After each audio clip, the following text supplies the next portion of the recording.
smooths itself out. Back,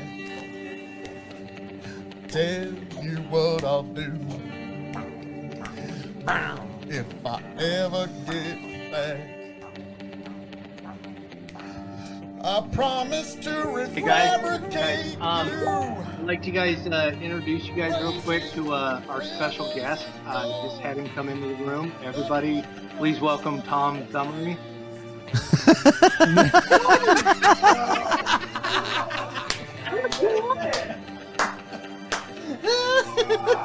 On this episode of Omegle. You'll know that I'm here, and your white privileges are going to save you tonight, okay, guys? That's right. It's time for the Dog and Chicken Show.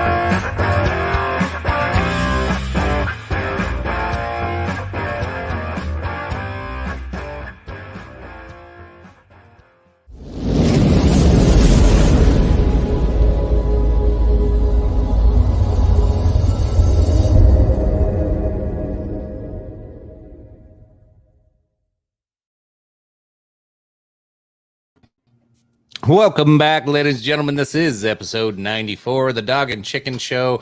It has been a long week. It's been an exciting week. It's been a full week. All kinds of fucking news. We can't tell it all, but damn it, we're going to pull out the best of the best. And it is a very, very special day. It is the one, the only, Tony motherfucking G's birthday. What up, brother? Happy birthday, T. Thank you. That is one of the drinking words, FYI. Because that's going to come back to haunt me. Doing good. Doing great. Actually had a very nice time in Lincoln with the wife. And we went to an arcade and we got some good food. And she let me buy a bunch of whiskey. And yeah, good times. Now I'm here with you, fine gents. Fantastic. Well, thank you. And also, yes, folks, it is I, Phil KOE, joining all of you for this special birthday bash edition, and also getting into all kinds of crazy topics of the day, but also a very special thing you can check out at KOE Nation on YouTube, the birthday gift giving, me and Chicken giving Tony his birthday present. It dropped just today, KOE Nation on YouTube. Yes, it's a bottle. Well, you'll have to go to KOE Nation on YouTube to find it. But folks, I am the devilishly handsome outlaw himself, your king of extreme, Phil KOE, and we are going to get into all of the topics of the day. But gentlemen, before we get into that, what are you drinking? Well, doing my usual, starting with my Crown and Coke, just as my pre-show warm-up. I'm going to try a couple of different ones. I am such a big fan of Rabbit Hole lately.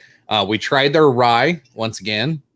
Join KOE Nation. Make sure that one popping up here soon. You get to see our official review. But I have the other two, Cave Hill and High Gold. We're going to try both of those tonight and see what I think of both of those. One's heavy rye, one's straight Kentucky bourbon. So excited. Nice. Tony, what you drinking tonight? I am just having a little bit out of a brand new bottle of Dalmore 15 that I picked up today. Oh, nice. One of the most marvelous.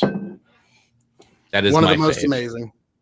Oh, well done.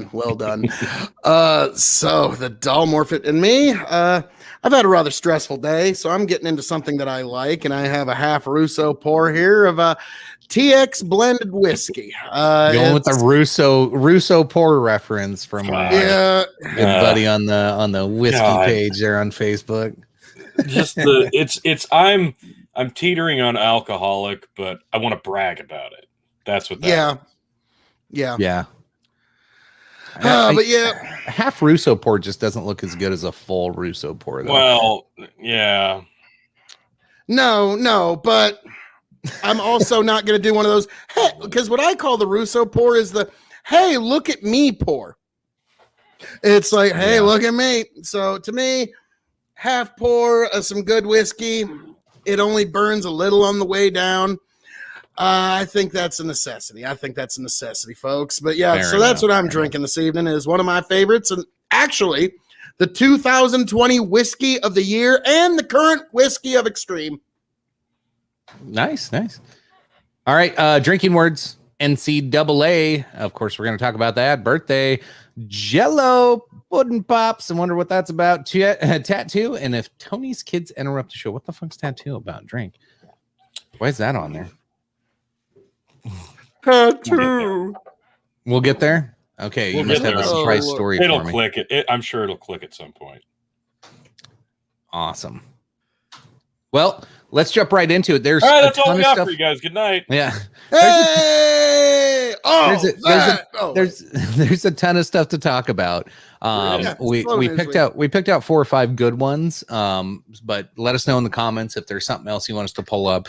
I'm sure we can make some time for another story or two, to where I don't think these will take all the time we usually take on here, but they will take a substantial amount of time, because I'm sure there's going to be some hot topics to come along with these. So if you did not already hear, let me share my screen with you all. I feel like I'm in a Zoom meeting right now.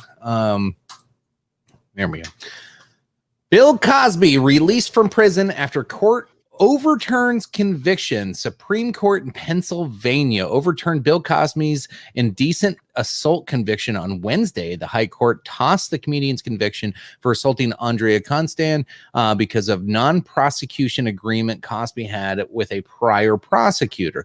Cosby was released from prison because of the ruling, which bars him from being tried again in that case. So essentially, from if I'm wrong, let me know, guys, but he had a prior trial or arrangement with a different prosecutor, and then they took that information and used it in this trial, which is a no-no. That's a big fucking no-no.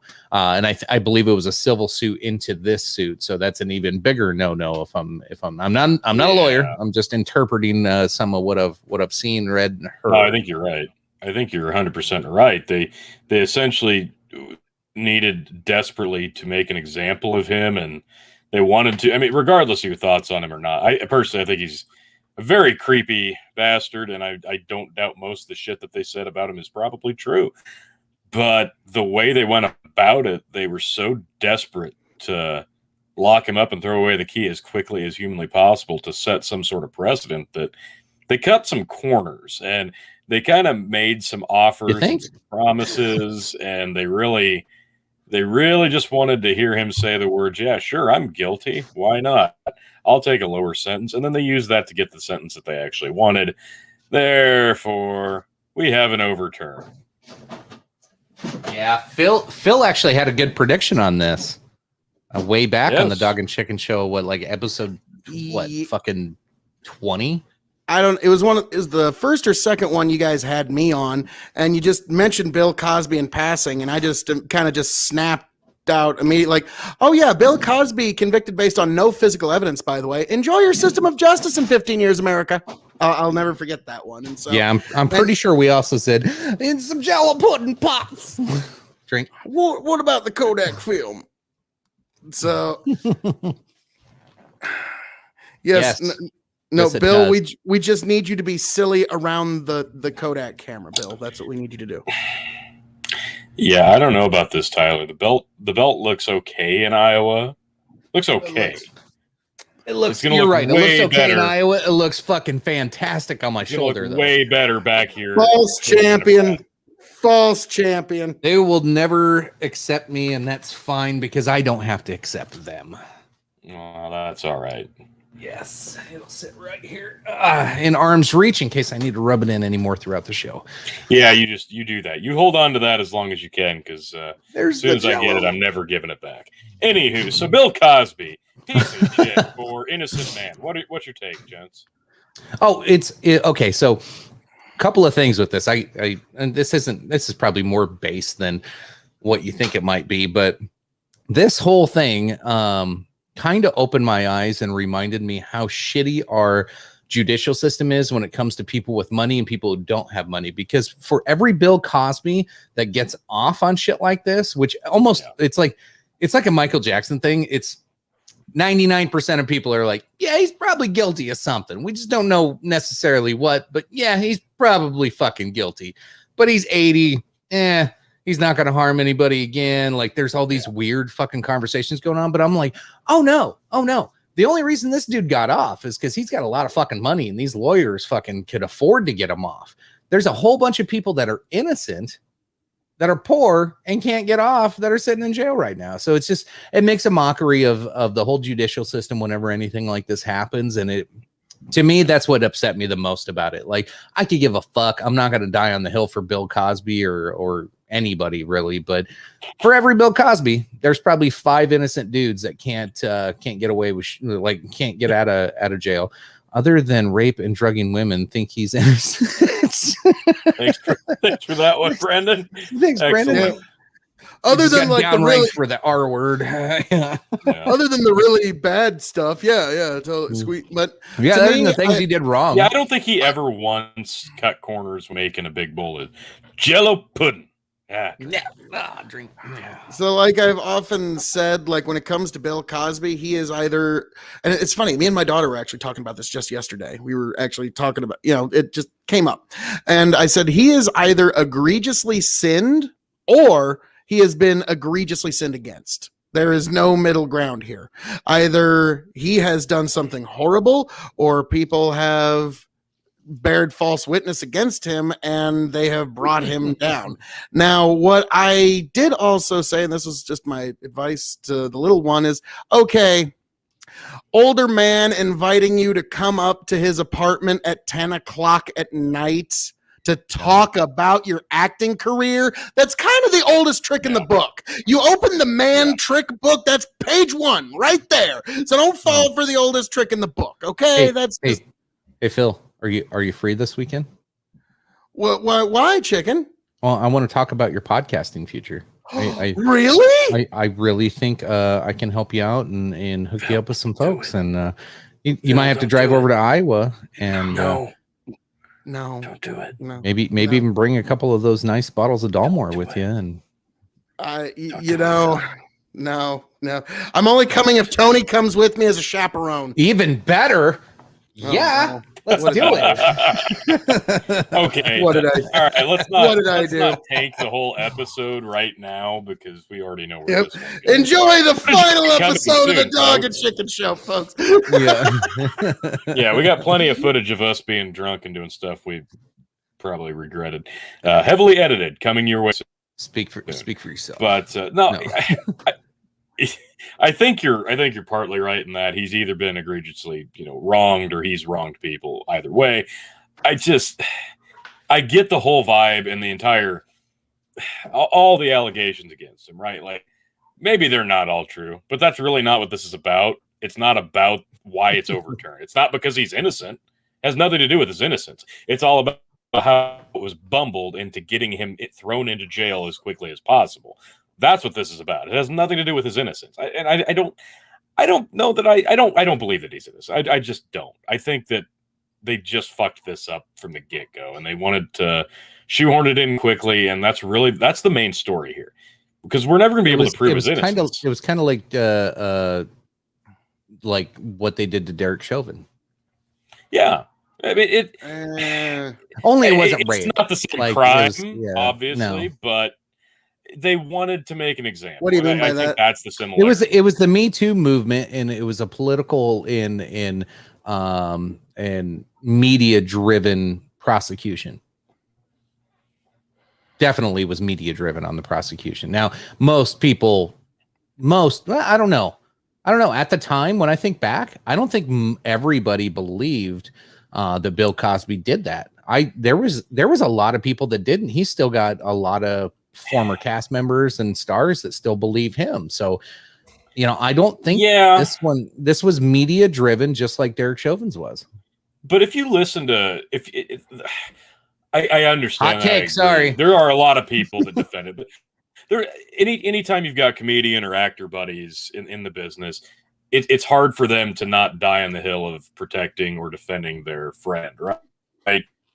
But if you listen to a lot of podcasts now, like it's the narrative really did shift to it just sucks that he ended up being that person we didn't think he was. And it's so disappointing because he was such an inspiration to my stand-up career. But yeah, if I was locked in a room with him now, I'd probably beat him to death with his own shoe. That's the narrative now. So You know, I again, don't there's no believe proof that either way narrative. that he's innocent or guilty.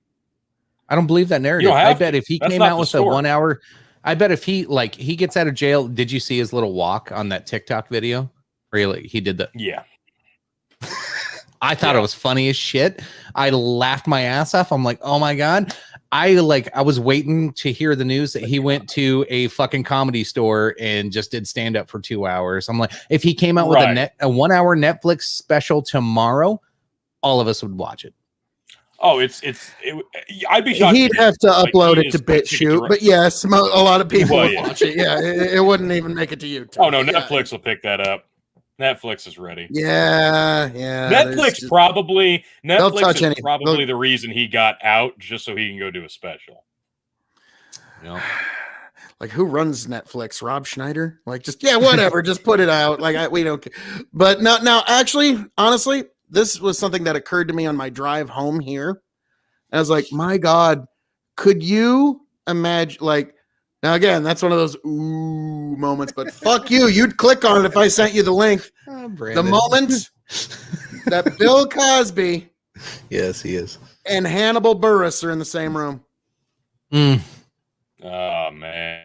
Tell me you wouldn't click that link. Oof. It'd be bad, but can we throw Louis C.K. in that room too? Nope, just the two of them. Yeah. No, it'd be great because somebody would have to narrate at that point. So it's like, nope.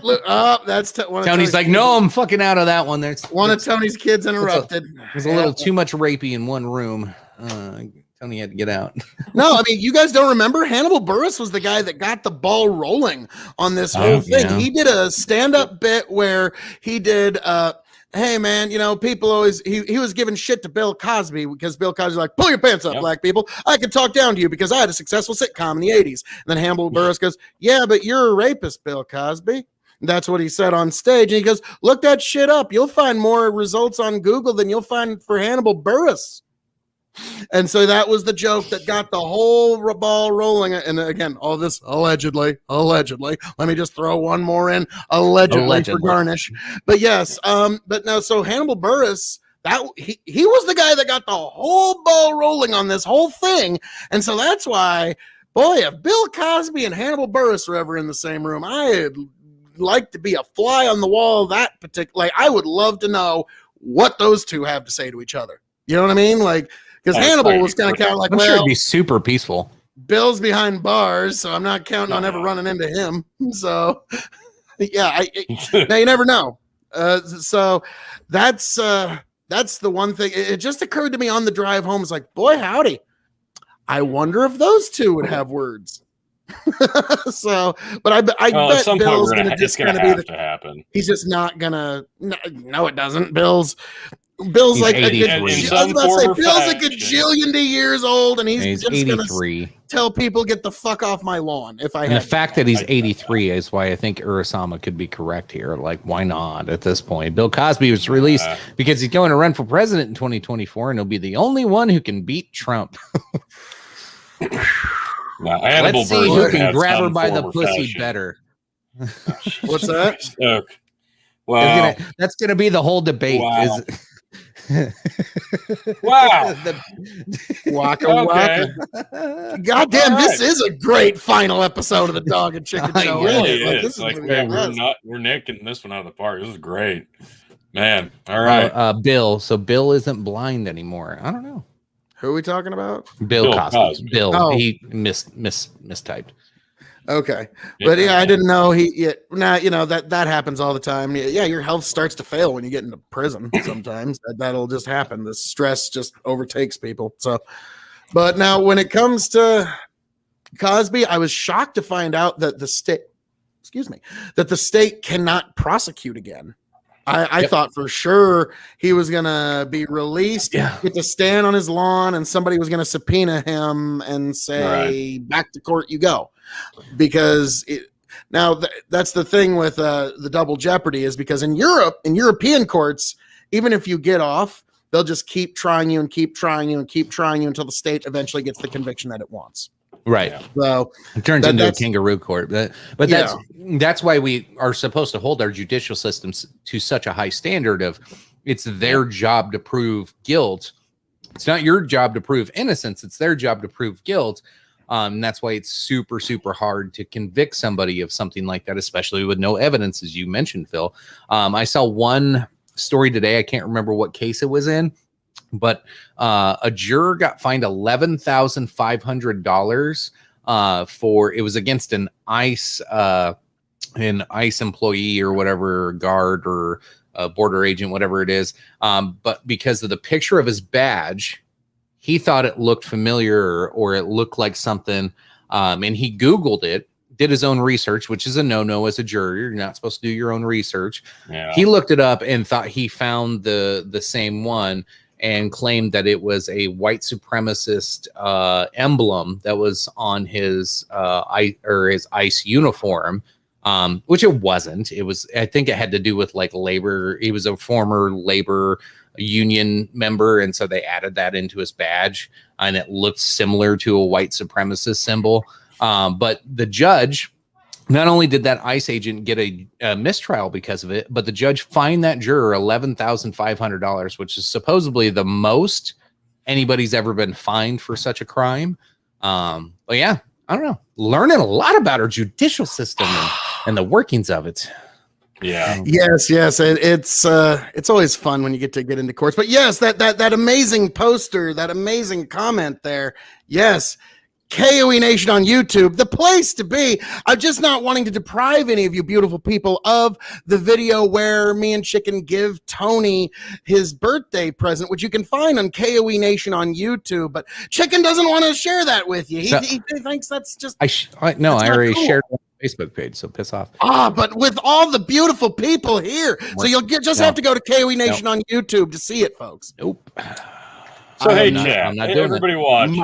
Get my self-promotion currently watching before we click off of this. Obviously, Phil already has.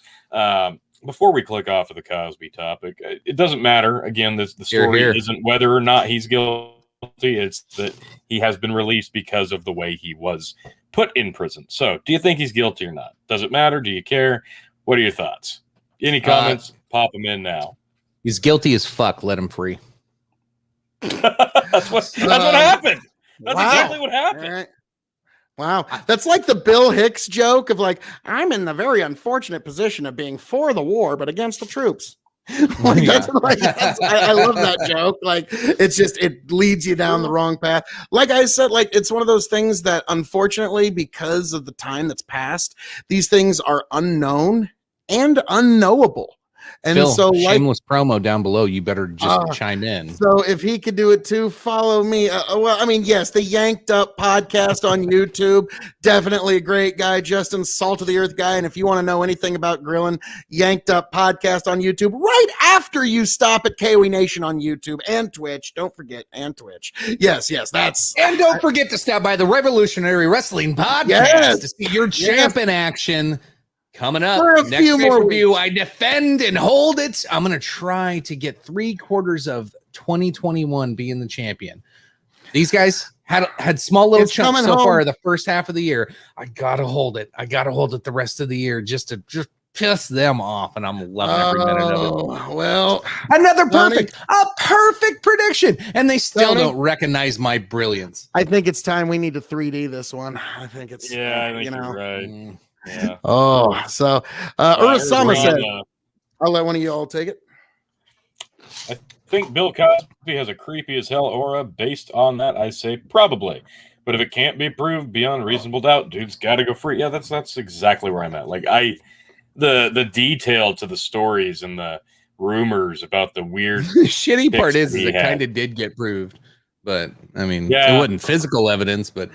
I guess it was more testimony, wasn't it? It was like 5 women from different cases that were beyond the statute of limitations. Like that's what that was another one of the things that kind of persuaded the Supreme Court is that you're letting other people testify about what they think about. Yeah. And that starts to get a little hair. Now, again, like you said, Chicken, only somebody with the resources of a Bill Cosby could possibly fight that because there's plenty of folks. For every Bill Cosby, there's 5 sitting there innocent. And there are some folks who did get railroaded and they did not have the money to fight it. And so, I mean, like, again, you're talking to folks from Nebraska and Iowa. At least each one of us at least got some cousin or uncle that like, oh yeah, they got fucked over and had to do an extra long stretch. Like, that's just the way it is here in the Midwest. Bring that Kavanaugh comment back up. So Simon says, look at Kavanaugh, though. There were lots of testimonies that ended up getting withdrawn or disproved. That was a political theater. That was granted, they're all supposed to swear in on testimony there.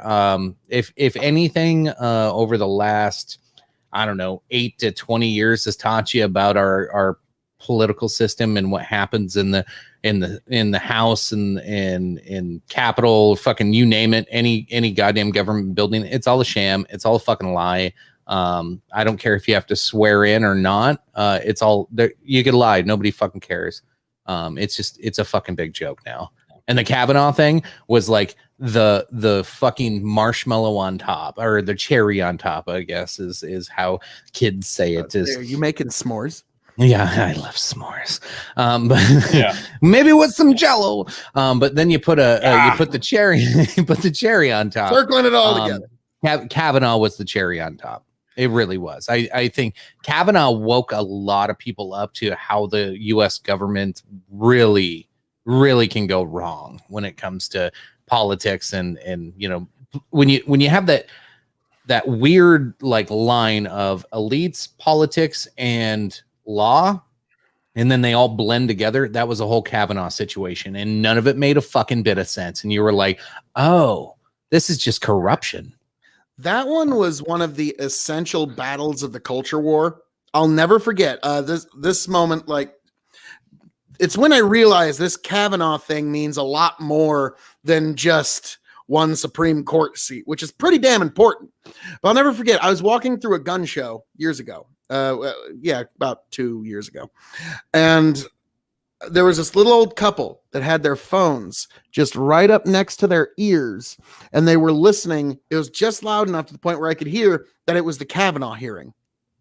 And that was what everybody was talking about, was Kavanaugh, what's going to happen with Kavanaugh. Like, this was literally going to dictate which direction our culture went for the next 30 years. Yep. And that's why, like, now I made a prediction. It's not a good path, folks. That didn't. Republicans are like, we won that battle. Yeah. Well, exactly. This is my comparison that I made, and it was a little off just by a few weeks. My first comparison was Brett Kavanaugh, like in the culture war, could be described as like the Korean War of the culture war. Okay, it was just like it was dirty. It was ugly, and at the end the lines were still pretty much drawn where they were to begin with. And then I thought when Ruth Bader Ginsburg passes, I thought that was going to be the Vietnam. Like, even if we win, what we win isn't going to be worth it. And no, that wasn't it. That was the 2020 election. And so I was off by about 5-6 weeks.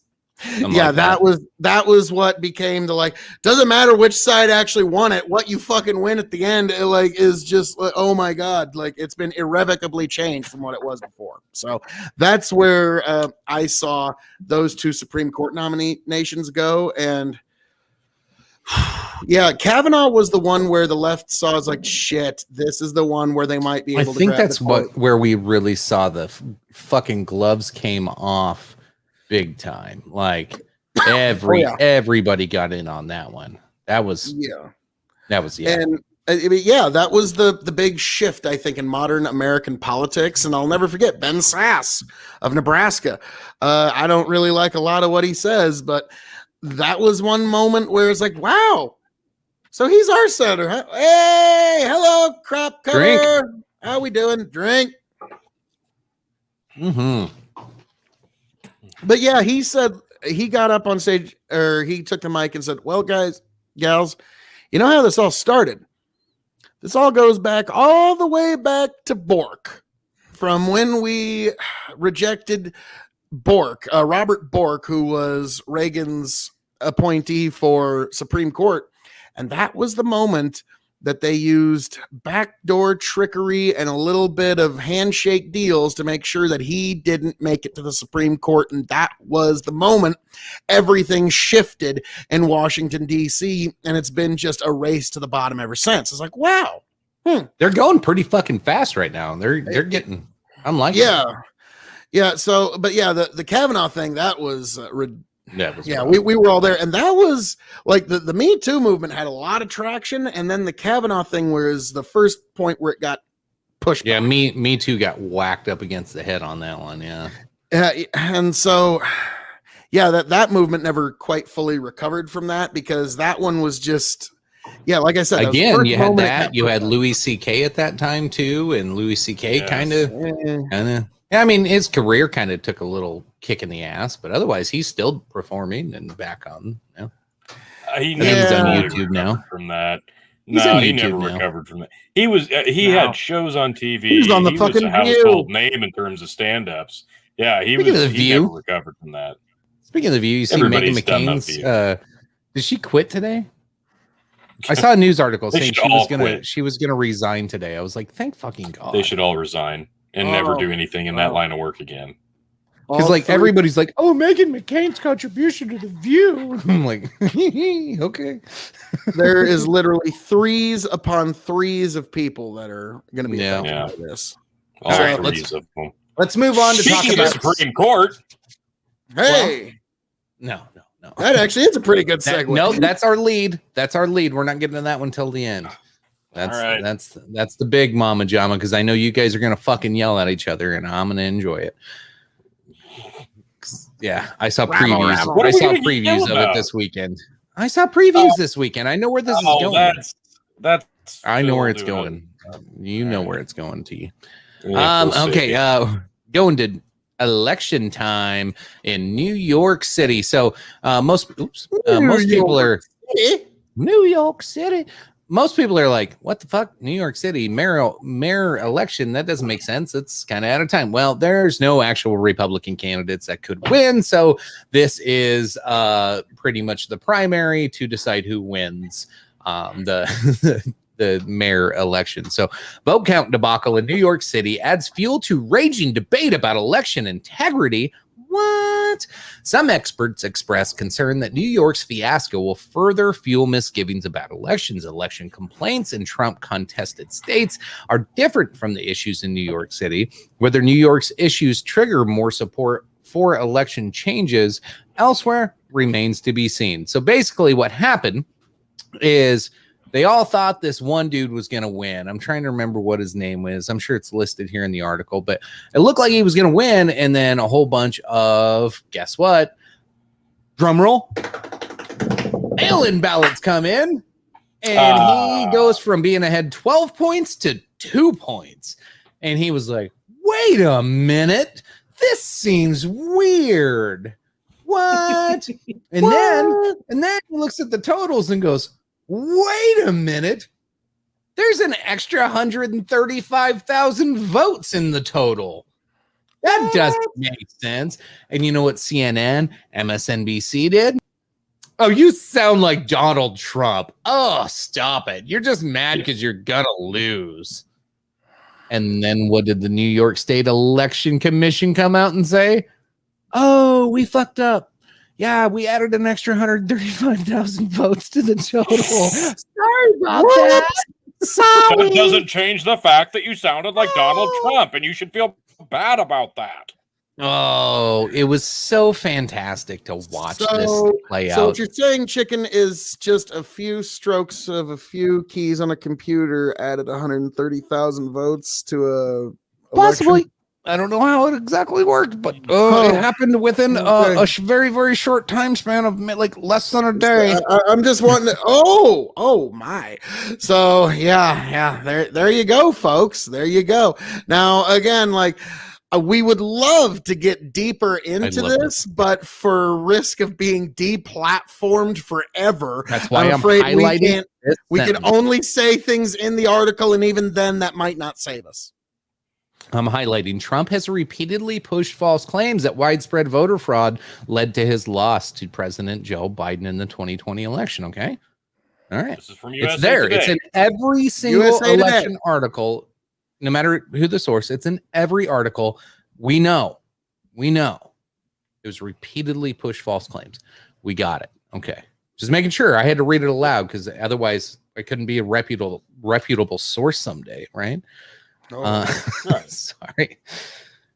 Let's see. The reason I picked this one was because it like tries to draw the comparisons between the two. But yeah, Phil, you're probably right. There's some things with the audits. I'm not going to specify anything that we're still waiting on hearing some more stuff. I don't think it's going to go anywhere. I think it's pretty much bunk already. What did it say? Oh, Ursama says it's great how people aren't allowed to talk about their own politics anymore. Yeah. Oh, it's just great. No, just not out loud. Yeah. What are you Yeah, talking yeah. about? I talk about my politics all the time in private chat. Yeah. Well, even that is going to start getting censored. Like right now, Oh, it we've already censored is. it where you're not allowed to say it out loud because you will get canceled or you will get in trouble. Next step, erase those thoughts. Here we go. Here's the guy. Eric Adams is the front runner and the one that was calling out the shenanigans with this whole vote. Now, if you don't know, New York does what they call ranked choice voter system. So pretty much you go in and you say, I would want Phil KOE as my first choice as president. Tony is my second choice. Chicken is my third. Donald Trump is 4 and Joe Biden is 5. And then what they go through and do, and this is kind of the weird part. It kind of like, until you do the math, it makes sense when you talk through it. So what they would do is they go, oh, Joe Biden got 5th. So let's eliminate Joe Biden. We'll take all of his votes, and anybody who voted for him as number 1 will go through and redistribute his votes to everybody else now. And then they do that to the next person. So say, Yeah, that's bullshit. Boy, that sounds like, you know what I would have called that law when it was passed? The New York Incumbency Protection Act. Exactly. Like sounds like I would call that. No, you just don't do that. Why would anybody think that's a good idea? That's worse than when we were talking about the first 5 elections and how you can just pick and choose who you wanted for each position. No, that just doesn't work.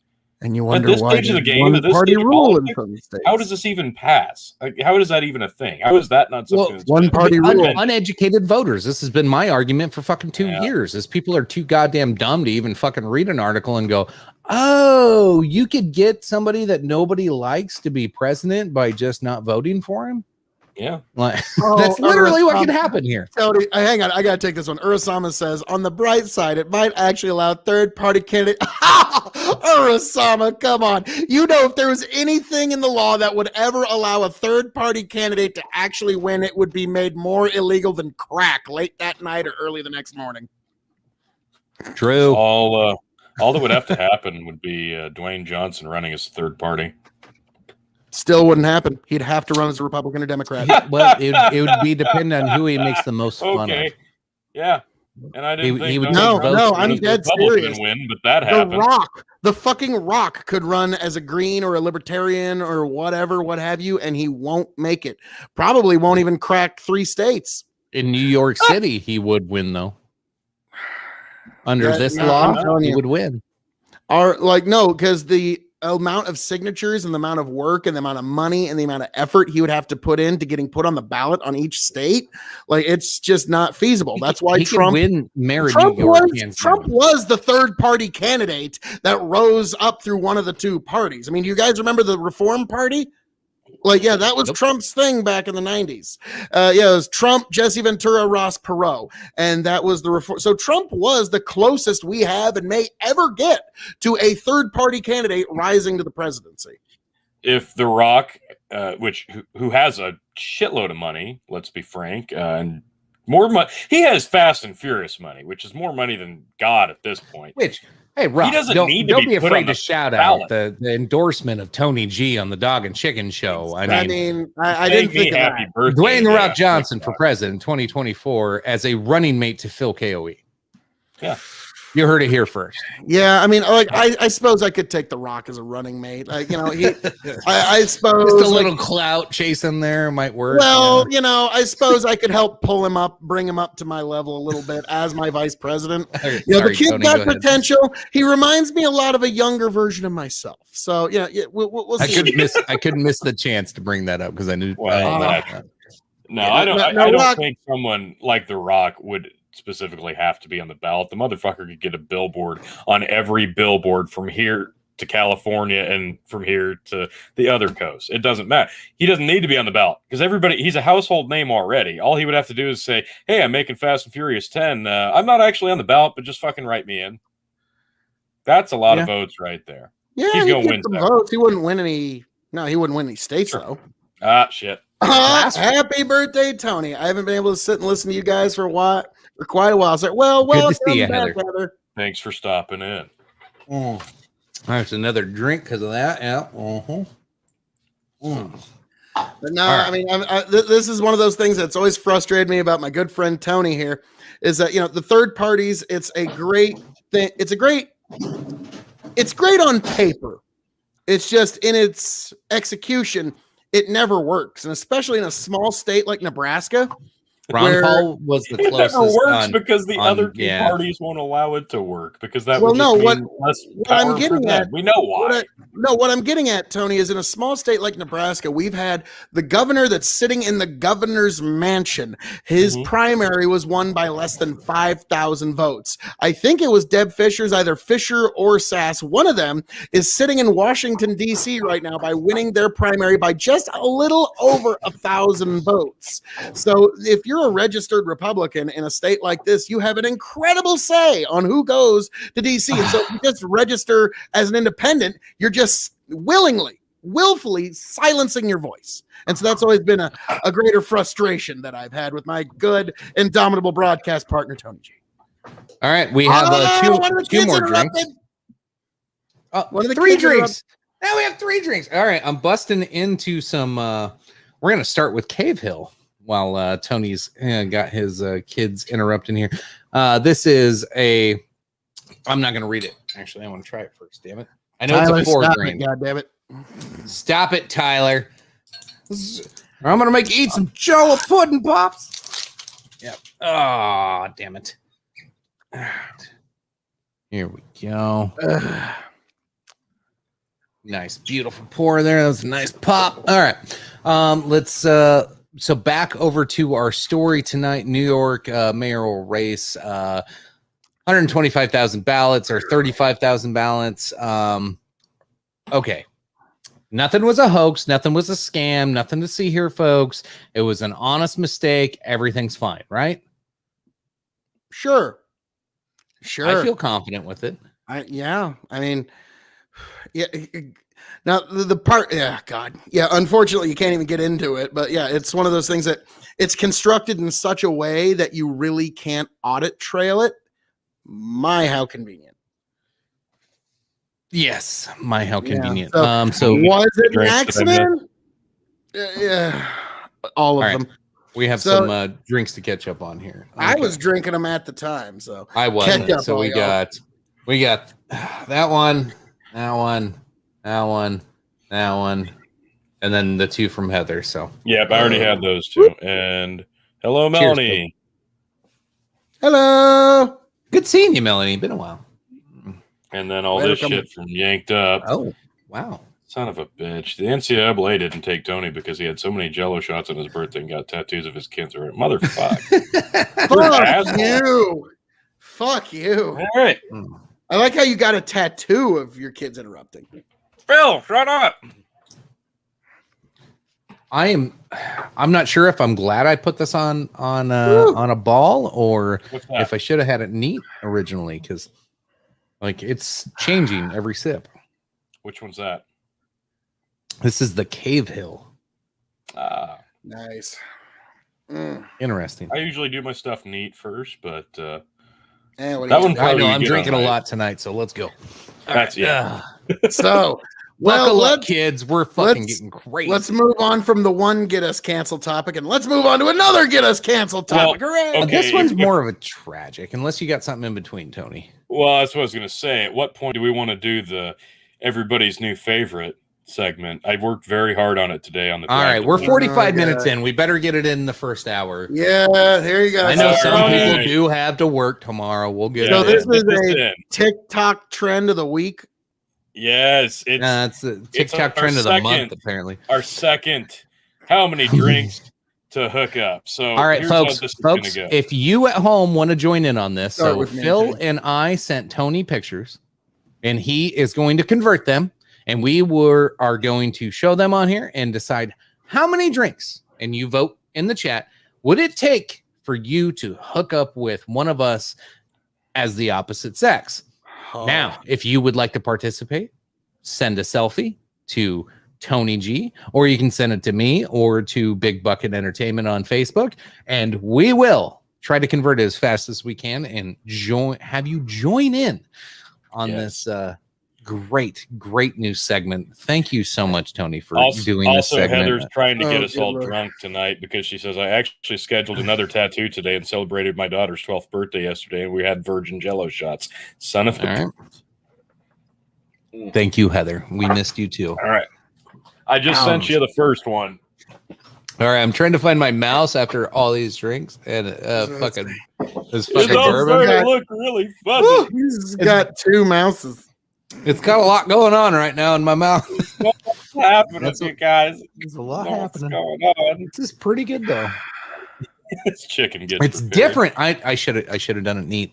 It's way different now than Do it next it week. was. Yeah, you're right, Urasama. But yeah, that's just one of those. I didn't get to read it. God damn it! You guys don't ever read them when I'm not That- looking. I thought you Shall were not reading be it. named. Urasama says the best get us canceled topic starts with a V and ends with an axe throw. But it's way too dangerous. That's right. Yeah. Axe throwing is I was about dangerous. to say that's basically just the topic that shan't not be named. Exactly. Axe throwing. Dangerous. Um, Danger. All right. Tony, why'd you send me a video? It's not a video. There's a video you sent me. It's but not anyway. a video. I don't know why it says Oh, I video. found It's not a I video. found my bush light. There we go. All right. Yes. First, no, that I didn't send. Oh, Yeah, you that was sent me a earlier. video, That was too. earlier. Is there something Okay. you two would like to share with the class? Okay, No, real quick no. for Heather. How many drinks to hook up? Explain this again. I turn us all into girls, and we decide how many drinks it would take for us to hook up with each other as if we were girls. That's the premise.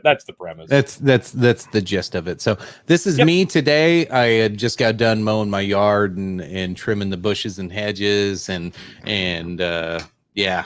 And I was feeling pretty hot and pretty sexy. Lit up a Very smoke sexy. and wanted to show Tony a little bit of my cleavage and send him this hot little selfie. This hot little dime It's right here. gorgeous. We could have stopped here, and I was like, "Damn!" I know. I don't, But it dude. gets I six pack right now. I don't even think we need to move on to the next picture. Well, I mean, okay. So this again, we took this another step this week because the new TikTok trend is people turning each other into beer posters. So, shit. tonight- Okay. Tonight, Chicken will not only be a girl, but he will be a beer poster girl. So Mm. here he is, normal. Let's see a new and improved. Drum roll. Oh, she's cute. Oh, damn! Looks Yeah, like what a was dress Bush- now too. Way to fix that up. And my chest Right? hair's I gone. know. Oh, dude, totally doable. Dude, hey, one shot. Let's go home. Like, I don't think it would take a lot. I'm hot. I don't think it would take many drinks, but this is the kind of girl that looks like you're going to take a lot of drinks, whether you wanted to or not. Then you're going home with her, whether or not you want. It's to. not So- as white trashy as last week's though. right. No, this one looks a little last classier. week was pretty white they trash. gotta bring in the airbrushing for the beer ads, so they Tony dressed as a dog girl you a few up, times. Chicken. So, now, It's I don't pretty know. early into the drinking. I don't know if I would do her, but I definitely feel like I kind of want a Bush Light now. See, Chicken, as is a case, chicken, a girl, 4. Damn right. That's what I'm saying. nice. 4 Nice. beers. All right. That's All right. beautiful. All Gotcha. right. Everybody's enjoying it. I know. I Bushlight felt right with this. Send in your I bet your selfies, and we sisters can are loving- we can your do sisters this are with loving you this. too. If you're curious, we'll give you honest judgment and voting. I will not shit. I will shit on all of you actually, but Chicken's like, you better think I'm the prettiest little I bitch. on am the block, prettiest goddammit." bitch on here. No. All All right, right. Phil's on deck. Mm. All right. Time for some Phil. All right, let me Everybody get ready for let me Phil. find my fucking mouse. Jesus, I I'm on mean- like reverse screens. This is weird. Okay. Phil All right. KOE. Oh, it's just.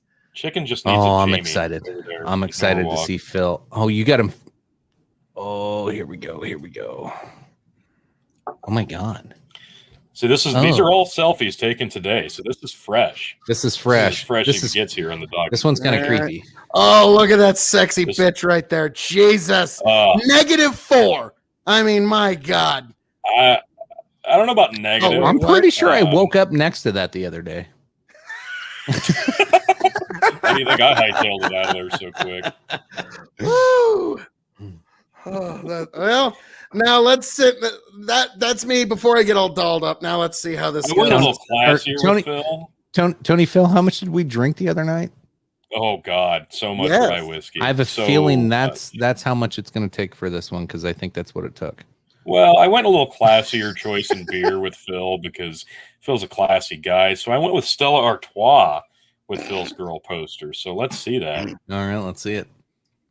Oh, look at that sexy bitch right there. Oh my God. That's what I remember going to bed with. Oh, Right. Yeah. Yeah. Oh my yeah. God. I woke up to that.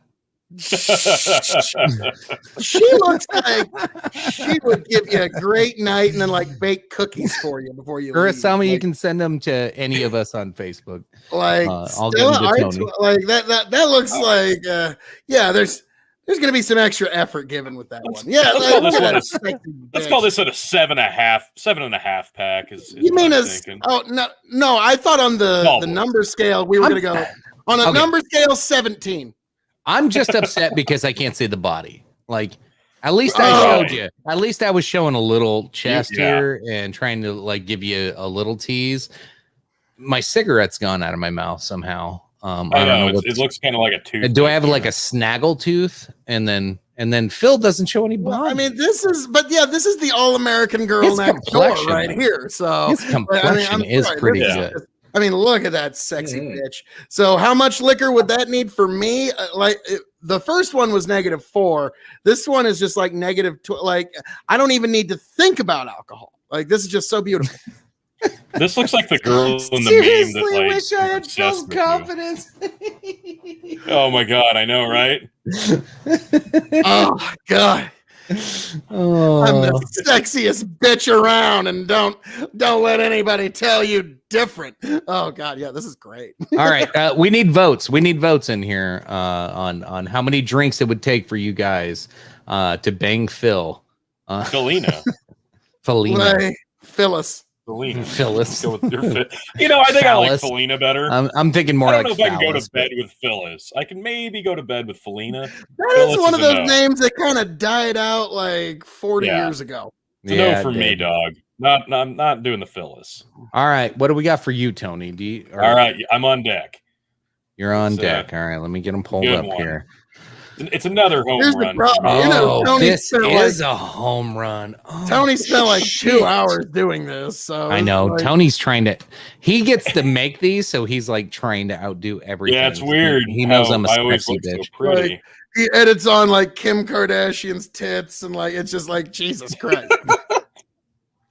All right, That was so me there's- eating lunch today. It was a good one. Very that's a nice. good one. What's with that? What were you thinking with that pose? Well, I was thinking, the lighting's right. You can almost see some of my hair that's not too thinned out. You So kind of have that. I'm gonna suck your dick face. yeah, I got to throw out the sexy look. I don't know. It felt right. Are you It felt trying to right. do the fucking duck face? Boom! God damn it, he's doing the fucking duck face. I mean, That was- look at that. God damn, that hair. Okay, my only problem is it still looks like you're balding. I am. I know that was the first thing I thought. I'm like, this chick's hot, but She's a little thin up front. Oh, Little fucking thin Brandon up Roy. I don't need to see your pics on Bill Cosby, every one of you. Oh, thanks, Brendan. Oh, Thanks, come on Brandon. over. I got some Pretty Jello girl pudding pop. calling till I saw her Drink. male pattern balding. Like, oh no. Like, this is a country song right here. I think I like the fact that I have such beautiful hair more than anything. It's See, still receding Ursama and gets it. it's really thin. Ursama's, Okay, we he's can having a have hard on that. time picking. Like, Ursama's like, well, all three. of you Ursama, are such you in the pretty bathroom girls. right now? Yeah. No. Doesn't anybody No. Maybe. No. Yes. Jesus Christ. I mean, this is Oh, wife material again, obviously. I fucking love this No segment, by the way. No drinks. 5 heads What? got to go, says Heather. Hey, Heather, I can't help that. Hey, Oh. this is as is. I'm 35 now, so yeah, this is it. Tony Ura put one over in our big group. Oh, okay, Oh, and no. Justin Oh, and actually then he- just sent his submission. All right. Oh, All right. good We got a God. couple more submissions coming in here. So Oh, Lord. So, I'm okay, working on between the fly three of us, here. folks in the chat, between the three of us, let's get a ranking. Hot or not, like rank it 1 through 3. Me, Tony, and Phil. Who would you bang? and why is it Phil KOE? Oh God. The girl version, of course. Yeah, well, you know. Right? No, probably not. But we all know Brendan Roy doesn't need it. We're all ones in Brendan's book. Oh, we're 12s. We are 12s. Yeah. Well, we already established I'm a 17. So, yes, I mean, there's. Then I'm a 27. Then I'm a 27 times 27 times a million. Like, yeah, then it just becomes a Pee Wee Herman bed. Another one of these things. Infinity times 1,000. No, He sent you a gives back special is- request of Ghosty Zuck too. Oh God, I saw that. Oh, Okay. Well, okay. I'm just finishing up her Osama's. I'll send it to you after we dump Justin's in here. I think it'd be funnier if, like, we start off with Zuckerberg and then we turned him into a female, and then it's just like It's Medusa. the same thing. No, it's Yeah. just Medusa, the multi-snake-headed Greek monster that turns you to stone upon looking at you. Yeah, that's That's kind of what I feel like every. Okay, real quick, a Zuck story over the weekend. So you guys remember the Bernie Sanders mittens thing? Urasama, how Oh. could you? How could you? I feel so betrayed. At Felina Oh, well, and then you come back.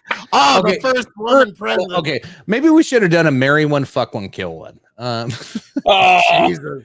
Heather's in your court. She doesn't like my Oh, five head. thank you, Wow. Heather. Thank you. I am cute. I'll remember I got that whole girl next door. It's like, let's talk about feelings energy. Yes, it's great. I'll bake you, you some look like a therapist or a psychic. I can't remember. Like, Oh, God. which one like Yes, helps that's feeling bad. more. But Like if I had a nickel for every time I've heard some Moon girl Knights say is they're a psychic. psychic. Yeah, yeah. that's called college, kids. But yeah, that's Okay, you got more coming? Did you say? yeah. Justin just submitted his, and Ursama's is in. Okay. oh Good Just one my. waiting here, for folks. those to run across my desk here. I like how this is like it's such a strange topic, but everybody's like kind of curious, like, well, what would I look like as a girl? Like, yeah, Oh my we God. all it's the funniest thing. Like, All right. All right, here we go. We got Justin got- of the Yanked we Up got- podcast. So that's There's the our- Yanked Up podcast. Now let's There he see is in all his glory. let's see the Yanking podcast. Okay. Two drinks. Pre transition. Yeah, I'm like Yep. six pack. Here's- Six pack. He's a here's handsome Justin. fella. Yeah, here's Justin. Let's see Justine. Ooh. Ooh, Okay. This bitch drives a bigger truck than I do. fact. Fact. Like, But it's got bald no tires. diesel. This chick Yeah, drives she a diesel. definitely got a diesel. Yeah. She's got a bigger camper than I do. Definitely a fifth wheel. It's got like fucking one of those fucking 50 footers. She knows how to fix my AC, and I don't. True. Like this is a handy bitch to have around my house. I'm in, dude. I'm in. The song "I Like My Women Just a Little on the Trashy Side." I think I just No, went to this high is school a with this girl who she thinks the most romantic song of all time. If you're calling about the car I sold him, if this is Thursday night I'm bowling, This is Austin. This is Austin. This is great. This is Austin right here. That's her name. Yes, it's Austin. She's got Austin. a tramp stamp and There you a barbed wire Still around her listens arm. to Slayer. Yes.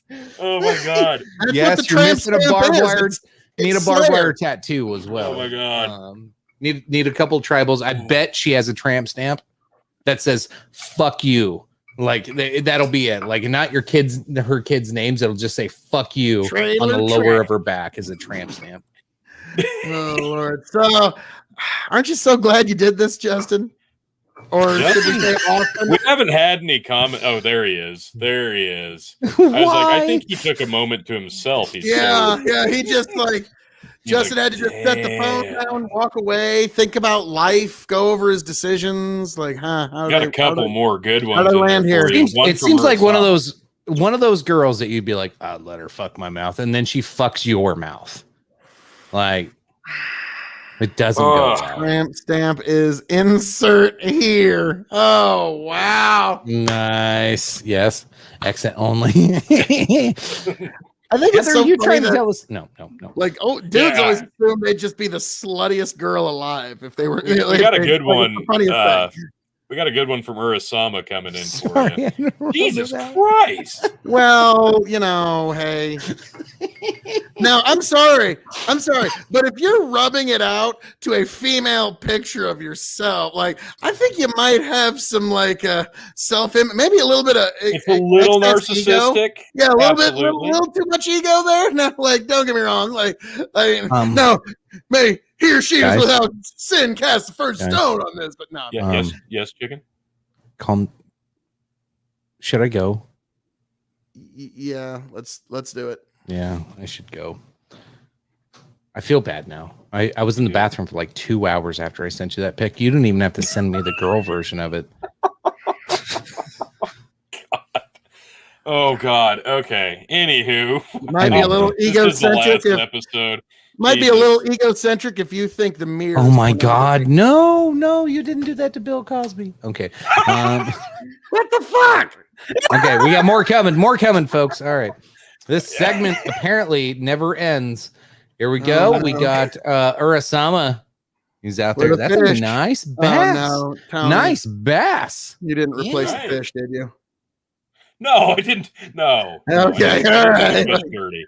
I didn't Look do the at- fish dirty. Next Look time. at the Okay. floppy dog. For whatever reason, this one did not want to let me click over, so I have to close the window and reopen.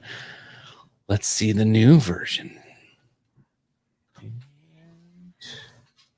Badonk. Nice. So She's Rosie outdoorsy. O'Donnell. She's outdoorsy. She's got an attitude. She's not afraid to hold a fish. This looks like Q off of Impractical Jokers. Little bit. There's something there. I'm trying to think of what it is.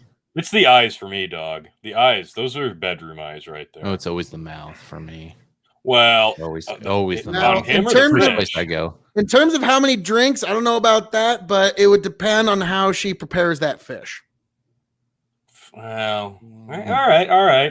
Yeah. fair.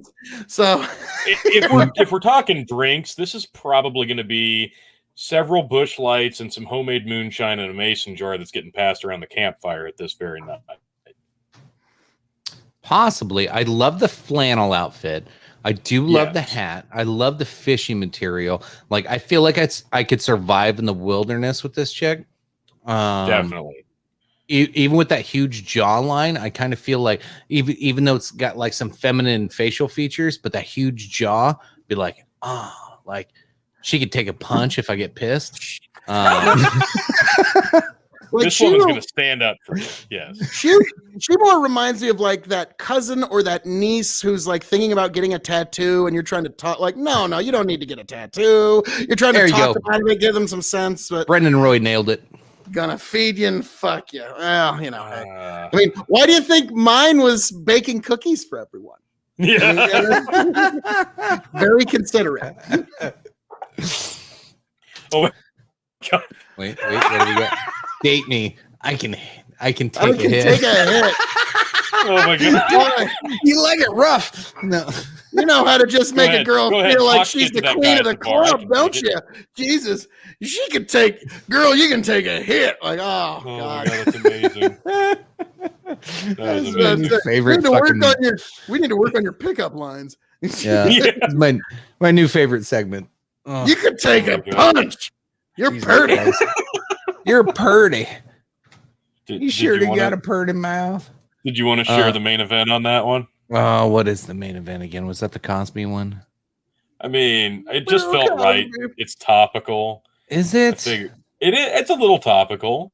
Oh, And all these photos were taken with Kodak film. was that really what the app did? It's kind of accurate, I guess. It's fucked up. So we went with the Jello pudding pop man himself, Bill Cosby. Oh, boy. Oh boy, indeed. Yeah, it doesn't get better. I'd say no good's going to come from this, but we all need to know. I don't know how to feel about this. I don't know either. It kind of looks like she got her face beat in, Well, Like, she I just like got out how of it's prison. but she liked it. I like how it's Yeah. a giant bottle of Jack Daniels as well. Like, if you're wondering That's how how much much he- it's gonna take, there you go. That's Intent.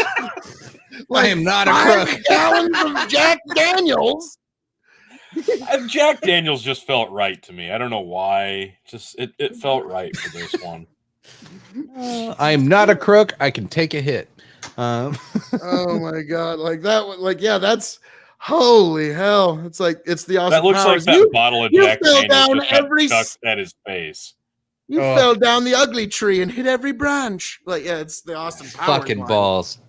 That was Oh. that bottle of Jack. Smash would need that to be like empty. button, people. God damn it. Yes, That was like, fun. share, and subscribe, just like it says right here. This high level content, you cannot like, share, subscribe Yeah. right here. Big Buckin' Yeah. Empire on YouTube, and then follow him on Facebook, and then also follow Big Buckin' Entertainment on Twitch, folks. You know it's the I was right about to thing. say all of this is organic, and then Phil starts doing his promo talk. I'm like, oh, Yeah. that's not organic. You're so Oh well, organic. you know me. This is how the fuck I talk, chicken. So, fuck.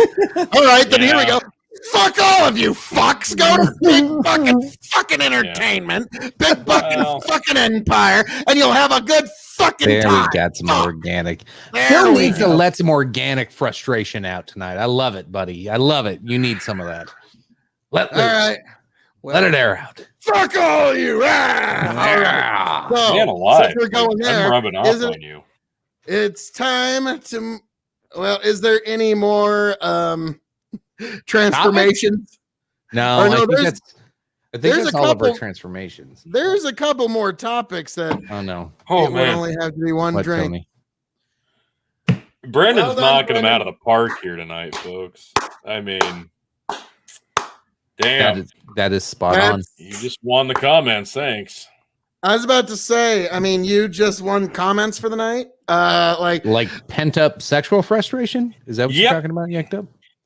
Wow. Right now, So- Heather's missing from the comments because she's trying to find a good picture of herself to send me so I can turn her into a guy. Oh, and I would, Nice. yeah. now, I'm Chicken, down with it. I'll rate you as a dude would fairly. I would Yeah. like to say, like one of the big topics, and I don't really feel the need to get too deep into it, but it was the condo collapsing in. I want to get Florida. to that one. Well, that one's well, kind of a sad story, though. Well, the thing is, like, yeah, we could mention it, but there's really nothing to add. It's a tragedy, and it's unfortunate that it happened, but there's really not much to add to it. You know, like we don't know everything at the moment. We can just update. Everybody knows about it. We don't have to like dive into it. Of course, it's a tragedy. There's a bunch of people missing. But they had to pause today. They're not even looking for bodies anymore. They quit digging because they think the rest of the building's going to fall. So the hopes of anybody left in there are dwindling every minute. So sad deal, super sad deal. It is another example of horrible local government corruption and bureaucracy just run amok. There's so many fucking stories of like the whole board fucking like resigned last year or in 2019 because nobody would ever fucking vote anything through. Nobody wanted to foot the bill for maintenance. Nobody wanted to do anything. They were all making money and they didn't want to fucking spend the money. It's a sad joke, and I hope here's what I hope a lot of people are held responsible and get really raked over the fucking coals for this. But I'm going to tell you what's not going to happen. Exactly what I just said. Nobody will be held responsible for this. They'll find one or two scapegoats that had nothing to do with it, and they'll have enough money to bounce back from it, and it won't be a big fucking deal. Meanwhile, major tragedy. Yeah, it's an unfortunate reality, folks, and it is a tragedy. And thoughts and prayers to all the families that are experiencing that. But like I said, it's just we're going to find out so much more in the coming weeks, and you will find all of that right here, Big Buck and Empire. So now, Chicken, I think it's time for the topic du jour this evening. The main event. Ladies and gentlemen, let's get ready to rumble. In this corner, the NCAA. In this corner, truth, justice, and the American way. Who will reign supreme? And because of the court that is supreme, it looks like it will be a day of justice and liberty for all. Thank fucking Christ. So this is something Tony and I touched on way back in like the first 3 months or 2 months of us podcast. Yeah. This is like one of our only episodes, like in our first like go of it, that actually kind of gained traction. And we talked about paying college athletes. So here we go. The Supreme Court finally has taken a case and ruled on a case, which we didn't think was going to fucking happen this year, but it did. So now college athletes will be allowed to make money, and the NCAA has already adjusted policies to adhere to the new ruling. That's awful nice of them. I'm pretty sure they had these drawn up already. They probably had them drawn up about 10 years ago and just been sitting there going, oh, nobody's making us do anything. Nobody's making us pay these kids. These kids are getting CTE. Going for it. We're making millions off of this kid. We don't have to do anything. Fucking it. Now, Kavanaugh's dissent was especially scathing. I think it was it was Alito who wrote the majority opinion. Kavanaugh's was fun though. This was another 9-0 decision, and it looks like you've got an article pulled up. I've got an article pulled up that I also want to read just because it was so beautifully crafted and it really got into the meat and potatoes. But I'll let you take it first, Chicken, and then we will get into. Let's go through yours because this is going to be like how they can make money. If you want to go through yours and read through that's fine. It's pretty good. It's by Sally Jenkins, somebody that I don't normally agree with. She writes for the Washington Post, but she finally turned that silver tongue and quick wit. And I'm just like the Bender from Futurama. Finally smite someone that deserves it for once. And it's just great. And it's soon. The NCAA, as we know it, will no longer exist. Good riddance by Sally Jenkins. A cracked old cornerstone has been yanked out from under the NCAA by the Supreme Court, and it's going to lead to the total collapse of that crude shanty house. Just you watch. Soon there will be nothing left under Mark Emmett's feet but a few rotten boards. The NCAA should put out a sign. This property is condemned. This was an inevitable moment, and yet Emmett and his lieutenants spent years and billions in legal fees trying to forestall it. fighting athletes through the courts instead of returning what was essentially their stolen property. The NCAA is not above the law, Justice Brett M. Kavanaugh wrote in a concurrence to the unanimous 9-0 decision in NCAA versus Alston. Oh, but it thought it was. Throughout its modern legal history, the NCAA stewards had relied on the arrogant supposition that the courts owed them acquiescence because of the nature of what they do. They were the gatekeepers of amateurism and scholarly purity, even as they filched and conned and collected backroom rake-offs.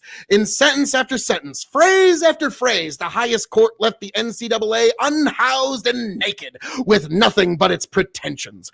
The NCAA couches its arguments for not paying student athletes in innocuous labels, Kavanaugh wrote, but the labels cannot disguise the reality. The NCAA's business model would be flatly illegal in almost any other industry in America. Boom.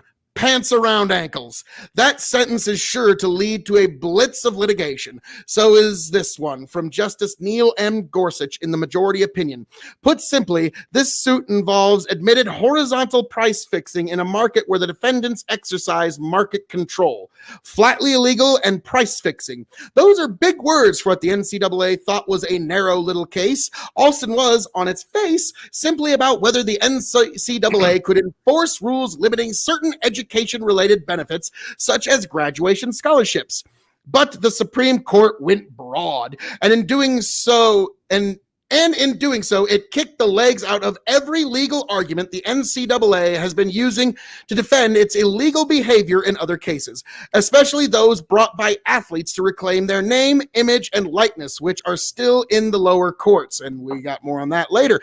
The NCAA thought it had a magic cloak, but now it's gone. It had relied heavily on the wording of a 1984 ruling called NCAA versus Board of Regents, which stated that the identification of college football with an academic tradition is what differentiated it from minor league baseball. The NCAA took that to mean its amateurism rules that restrict athletes from making money had been blessed by the courts. Not anymore.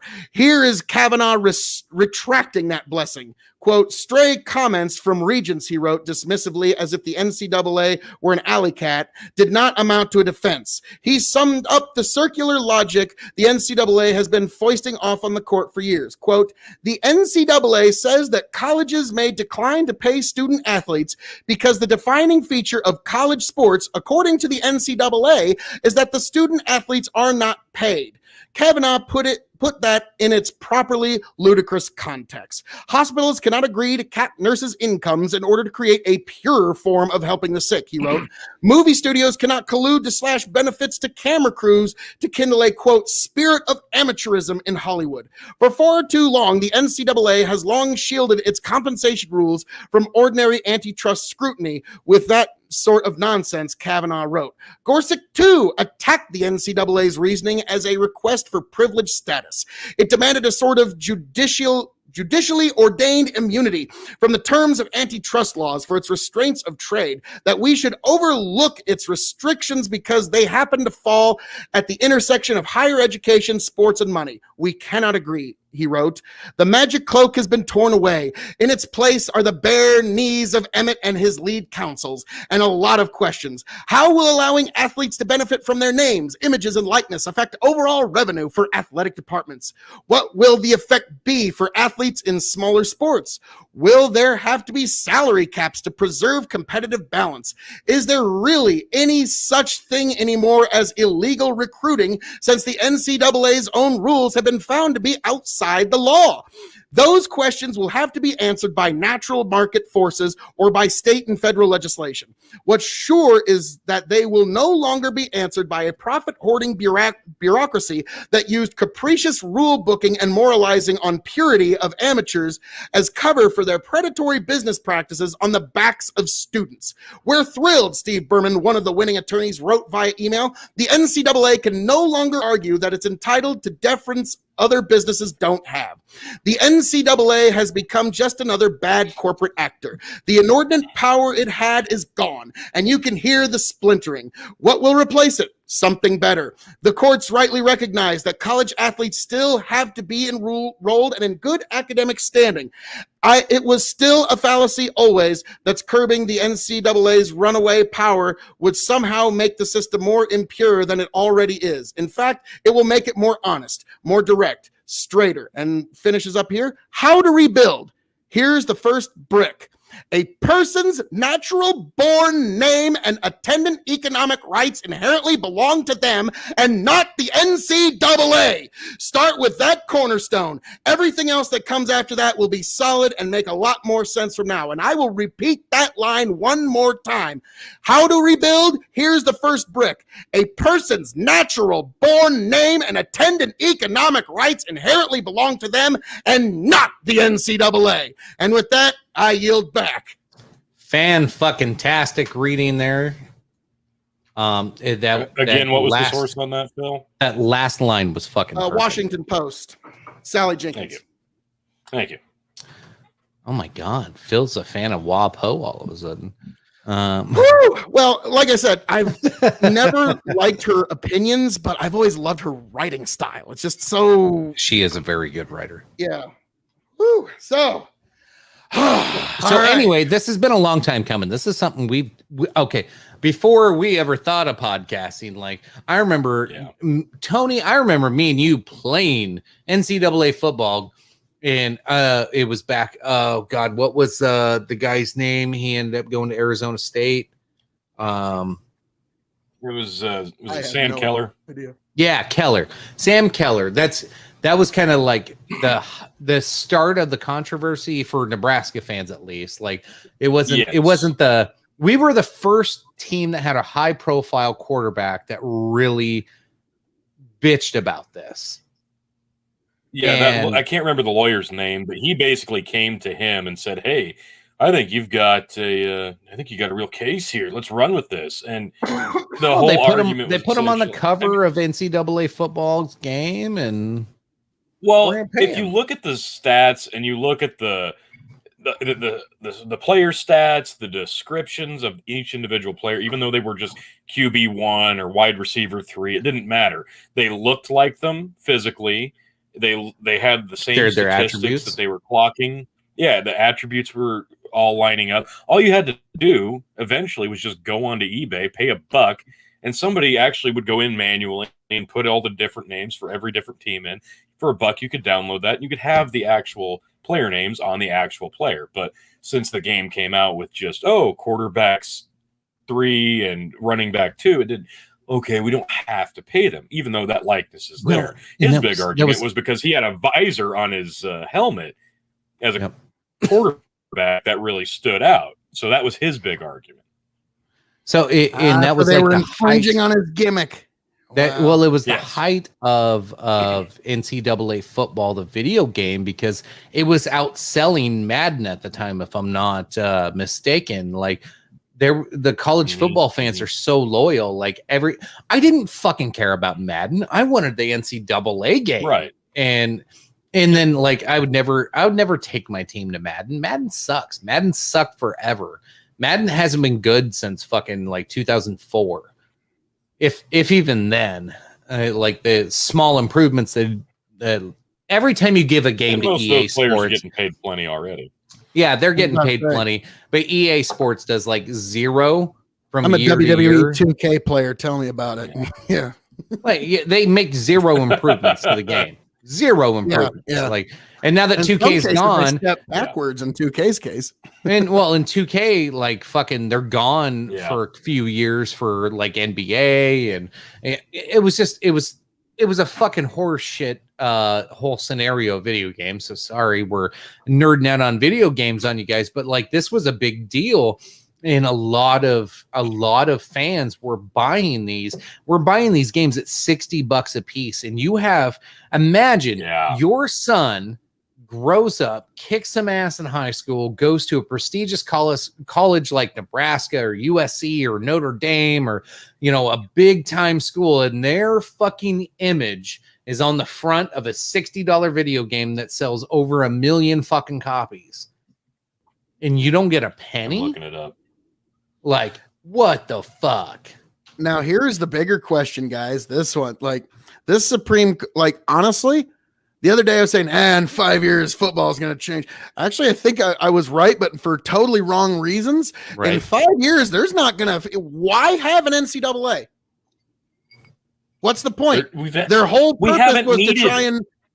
The whole purpose was to try and fish around for undue benefit grabbing, and now the Supreme Court said they can get benefit. So I don't think there's really going to be there might still be an. I don't think this kills NCAA, but it'll just be one guy that's administering the Hall of Heroes, and that's about it. I think this actually hurts the NFL more. I really do. Yes, I agree. I was going to go there next. I think this is going to agree with Phil quickly. I've been saying for years the NCAA is basically the equivalent to the appendix in the human body. At one time it had a purpose, but it's so long ago, nobody can even remember what the fuck that purpose was. And it can be removed at any time with no dire consequences. Yep. Not bad. I'm stealing that line. That's I really do think, though, this is going to hurt the NFL more than it does the NCAA. I think more kids are going to say, fuck yeah, I want to play college ball. I can make money off of this now. Because you're going to see outrageous shit. Why graduate if you're still making millions? Right. Well, not only that, but now, so here's what. Why enter the draft early? What? Okay. Well, name famous mediocre NFL players. And why are they famous? Because they cause controversy. They Johnny Manziel. Right. You say shit on social media outside, or you're gonna. This is gonna. I think Phil's kind of right in this because it's gonna ruin football in general because it's gonna be more about personality. It's gonna be more about plight. It's gonna be more about all. So you're saying I'm gonna care about football now? Yeah, just to make fun of me and Tony. Because once there's actually some personality, some panache, something to connect. That's unfortunately, you need a little bit of sizzle with that steak. Football's got plenty of steak, but it could use a little extra sizzle. And now that college play, now here's the other. If I can make 10 million in college, though, why would I ever go to the NFL? Exactly. Walk away. But why would you enter the draft after your sophomore year if you can keep making bank playing in college? Because there's no guarantee that you're going to succeed at the next level. And that, look at the case of Sam Bradford. He forewent his entire final season after getting injured in the first game in the last season he played, still went on to the draft, still was drafted first, still made boatloads of money, was a complete bust in the NFL. The dude made bank. He sucked ass, but it didn't matter. He was playing quarterback for, at the time, one of the hottest teams in the country, still really is, the Oklahoma Sooners. The guy was a god at the collegiate level and was playing high-profile football for a high-profile team. If you do that and you win the Heisman and you get drafted first, you're basically a crapshoot whether or not you're even going to succeed in the NFL because you're going to be stuck with one of the absolute worst teams in the league. So until you can escape that shithole, or magically the rest of their draft happens very, very well and they surround you with other good players, which doesn't ever fucking happen, it's going to be a while before you become a household name again. A guy like that excites me more? Just stay in college, make money, and be a fucking megastar. You know what excites me more? This impacts the NBA as well. Oh yeah, absolutely. Oh, yeah. Now here, I got a couple of questions that I got to ask you guys. Okay, the one that's much more central. I'm going to ask that second, but here's one. So how do you think that's going to? The first question I have is, how do you think it's going to affect team morale? Because let's be frank here, guys. Some players are just flatly worth more than others. They just are. Like when we had Ndamukong Suh on, that was the last time I was paying attention to Husker football. He was really the most heavily. important player in the world at that point. Yeah, at collegiate level. Yeah. So he would be making millions. Should have won the Heisman. And the person 3 feet away from them on the same defensive line is maybe bringing home $70,000 a year, but so you can see how that's gonna there's gonna be some interesting. I'll touch this one. I'll touch this one first because I know Tony's gonna have a lot, but I'm just gonna say I think 90%, 95 or more % of college players that look at a specimen like Ndamukong Suh, maybe 99%. When you look at somebody like Ndamukong Suh when he was in college, He was the most dominant defensive athlete that college football had seen in a fucking long time, maybe ever. He looked like a 10-year NFL vet playing on a high school team. I don't think most people sit next to him on the bench went, he's fucking overpaid. Like, I don't think that would have happened. But I get what you're saying, Phil, because there's gonna be some people that aren't as talented as everybody makes them out to be. And they're going to catch that kind of shit. And everybody's going to be looking at the Johnny Manziels of the world going, hey, yeah, you're good. You're not fucking great. You're pretty good. You just talk a lot of shit, and the media follows you, and your social media is fucking big. So you get a lot of money for that shit. But that's the market today. That's what people are fucking after. So like, it's gross. I don't like that aspect of it because it's not talent based. It's going to be clout based, and you're going to fucking see college players doing stupid shit for clout. And I'm going to fucking hate every second. Conor McGregor style. Now here's the second question. Here's the second, hang on, bigger one. No, this let Tony answer that first one. I'll let Tony take it. Hang on. We touched on this the first time around, and my thought was kind of the same, was how do you justify paying the place kicker at Boise State the same that you pay the running back at Alabama? You don't. You can't do that. And you can't expect the universities to foot the bill, because not all universities are making the same off of collegiate sports. But this changes it. This doesn't put that stipend pay day on the players, on just the university. If they're worth something, if their name brand is worth something, they're going to make the money that name brand is worth to somebody else that's willing to pay them. So it kind of takes the pressure off of the university to cut them a check. Imagine a player that makes more than the coach. Well, that's going to be in a couple of seasons. That's not even. That's going to happen almost immediately. That is inevitable. So I don't. That's not going to take. Yeah, long. like, Does this allow coaches to talk shit now? Because like I was reading in like states like Nebraska and a couple other places, the highest paid salary in the entire state is the college football head coach. Absolutely, and so, the former like, too, and the coach before him, and the coach before him. Yeah, and we're still paying on some of those. Yeah, we're still So I don't know. I don't think like, I don't we got think a credit card for now. coaches. But that was my thing. Like on Twitter yesterday, I saw it was Lexi Sun for the volleyball team is already just shilling the ever living fuck out of herself. She's got an apparel brand, or she's just going all gun ho with it. Good for her. Yeah, go for it. Everybody should be encouraged at this point to go get your money, get what you earn, get what's been held back from you, because now the floodgates have. This is opened. The second part, and there's the second part of my question. Part. This is what I liken it to. This happening to the NCAA, and the NCAA being like, okay, fine. You know what? We tried to be your governing body, but you don't want us anymore. So fine. You know what? You handle it and you do it. This is like the machines going, okay, Zion, Matrix, go ahead. You're unplugged. Have fun. See how you go. All right. I got to inject this in. I got to inject this in because this is the part that nobody's thought about. And you're talking about the floodgates. The floodgates are about to fucking open. And this is why I say the NCAA is done. It's going to close its doors because, hang on. The 1984 ruling of Board of Regents versus NCAA stated that college athletes cannot be paid. So that is generations upon generations of college athletes from 1984 till 2021 that are owed potentially millions in unpaid back wages.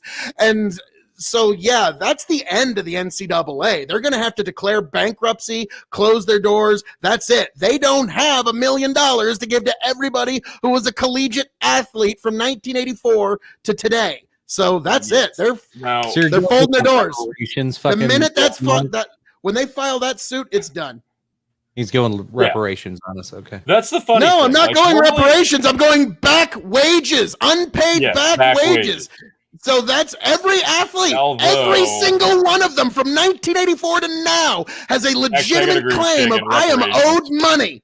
So that's it. The NCAA is done. It's going bankrupt. Social media wasn't a thing until the 2000s. So you like the amount of money they would have got prior to that is way less substantial. They're still owed something. Agreed. Okay, give them $10,000 check. Yep, They won't settle for that. They'll resue, and the juries will give it to them. The juries will fucking give it to them. You give the juries a fucking sob story, and they will fucking, I'll give them all the money in the world. So, no, it's done. NCAA, your fucking days are numbered. Sorry for you. I think you're probably right about the NCAA's days being numbered. I think it's going to take a little while longer just because it's going to take a little while for something else to arise from the ashes of it. It's going to take a while to smolder out so that something else can rise from its ashes. This is one of those instances, like normally when we have these kinds of discussions, I'm like, no, this thing will evolve into something else and it'll survive. I don't think it can survive something like this. This is the NCAA being bitch slapped, rightfully so, finally. Something else will pop up and take its place, but I don't think the universities and the conferences are stupid enough to assign this much power to a governing body that has absolutely no right having such power over those institutes because they just wanted it and said, hey, we're in charge now, we're here, and you're all going to do what we want, and we're not going to give you a dime for it. And that's how that's going to be. And everybody just went, oh, okay, I guess somebody had to do it. I guess they can do it. They're not going to make that same mistake twice. So, no, I don't think the NCAA will survive this. I don't think it'll evolve. Something else will arise. There's but it's not going to be there. Yeah, Tony, there's not going to be enough physical or even the paper trail evidence of lost income. If anything, those that could have benefited from it did benefit from it. They got a higher education. They probably got a degree that was paid for, walk-on programs paid for. If anything, somebody's still in college debt 20 years later and didn't get it caught up. So maybe that would be the reparation or the payment back. I think that would be like most people would be like, oh, you were a tight end in North Dakota State. Mm-hmm. What's your name? What's your name? No. Howdy. Yeah, but nobody's gonna give a shit about Phil, I think you have this fantastical idea that there's going to be millions of people coming out of the woodwork asking for money. There's not going to be. There's one class action suit on behalf of all student athletes. It won't you just go. need one enterprising lawyer, and then all the student athletes, after the judgment's been settled, can come and say, "Give me the money." All the who's and whoville joined hands. In that fantastic fucking scenario, here's how class action lawsuits work. They find a dollar amount, and then everybody can sign up and take their small little chunk of nothing. And that's what it'll be. And that chunk's going to be enough to fucking no. Okay, you owe $1 billion, NCAA. Okay, yeah, that'll be the high sell. That'll be the high sell. They'll go after NCAA, $1 billion, and then NCAA will be like, we'll give you like 1 million. They'll be like, okay, 500. We're like, okay, 500 million deal. The NCAA can't sign up for name and likeness rights for video games anymore. They don't have the money to pay anybody anymore. Their source of income has been chopped out from under them by the Supreme Court. They don't have rights to names and likenesses in the video game rights anymore. They are fucked. They are up shit creek without a paddle, man. They are done. Currently, now, Tony, real quick. This is currently good the news. NCAA is worth $10.6 billion. Tony, this is good news. If Phil's right on this, then they're going to go back to the old school way of doing things, to where big universities that actually make money will get propped up and will get the big players. Nebraska will be back on top. Florida State, Miami, you'll see the rise of the Titans again. I'm tepid with that because I was in Lincoln today. We're driving through the Haymarket. We're going down O Street. You're looking at all these businesses. You're seeing the resurgence and the improvements to the Haymarket area, which is a big selling point to recruits coming in at the collegiate level. It's a college town. Like a lot of these places we were trying to decide where to eat. A lot of them don't even open till 4:00 most weekdays because why would you need to open before that? Because this is a college town. Lincoln is a very, very enticing college town, especially if you can get paid to play. So I think it can help Nebraska, but again, Nebraska's still going to have all those hindrances that it's always had. And without taking advantage of some interesting loopholes, which we used to do, and having a really strong recruiting pipeline, it's really not going to matter because everybody's going to be getting fucking paid. But you're right. The Titans that have always made money, regardless of on-field results, are They're going to lean be the on ones them that see the most revenue coming towards the players. So yes, there will be an initial bump in recruiting, but at the same time, your Boise States, your UCFs, your recent success stories at the collegiate level that have risen through the ranks and had successful seasons, you're going to see more money from boosters and people surrounding the universities pour more money into these institutions, because now the players that are willing to stay home and pay for or play for that place, they're going to want to stay closer to home. They're going to, yeah, I'll stay in Florida and play for UCF. I don't give a fuck. I'm going to get paid the same amount either way. So why would I go to Nebraska and freeze my ass off in January? So there will be some initial success for the Titans, regardless of success on the field, but eventually it's all going to kind of mellow back out, and we'll probably see some people fall down the pecking order and some surprising faces move up. But that's the nature of the beast when it comes to college athletics. And I don't know. It's going to be interesting to see how this really shakes things up. Not this season, but specifically the next. I think that's when we're really going to see the big shift in what really happens. Side note, real quick side note. Fucking great. Nice. Holy shit. This stuff is amazing. Now, Tony, you were mentioning that the NCAA is worth over $10 billion, correct? 10.6 is what this says. Okay. At the current moment, there is 483,000 student athletes that are in some way, shape, or form tied to the NCAA. So 10 billion divided by 483,000 is a little over $20,000 per student athlete. I'm afraid your money ain't long enough, NCAA. You're going to have to fucking That's the money they have on paper. They ain't got no more coming in. Where's their income coming in from? Not video game rights anymore. Not merchandising. No, they have no income. They have no purpose. They have no income. This has been the gripe with the NCAA for a long time. I think this is the only ones that are actually going to get money. Oh, sure, there'll be a class action lawsuit. It's not going to be that much.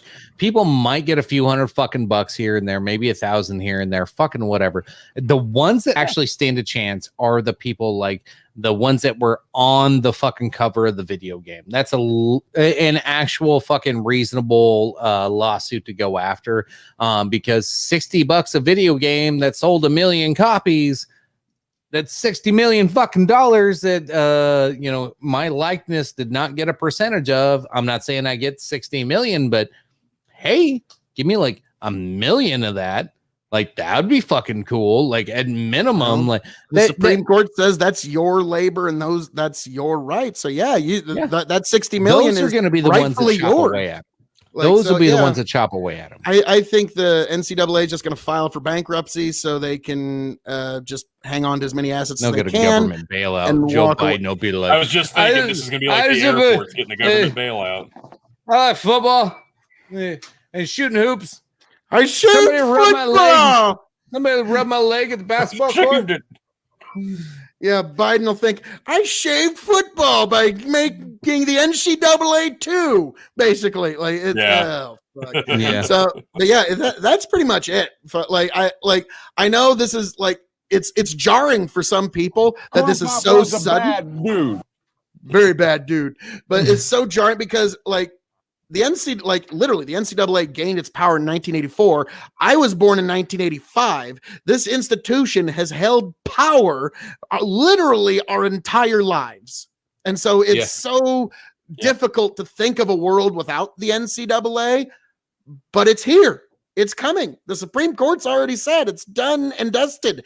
And so it's kind of like when the Supreme Court said gay marriage is now legal throughout the country. There was still a couple of holdouts and a few little corners, but those were the death throes of that idea. Okay, that was it. And after that, it was done. And so the NCAA, they're going to fight it, which I don't see how they're going to try. That's why I like Kavanaugh's words through his part of it the most was like you couldn't tell a nurse that you're going to pay him amateur wages.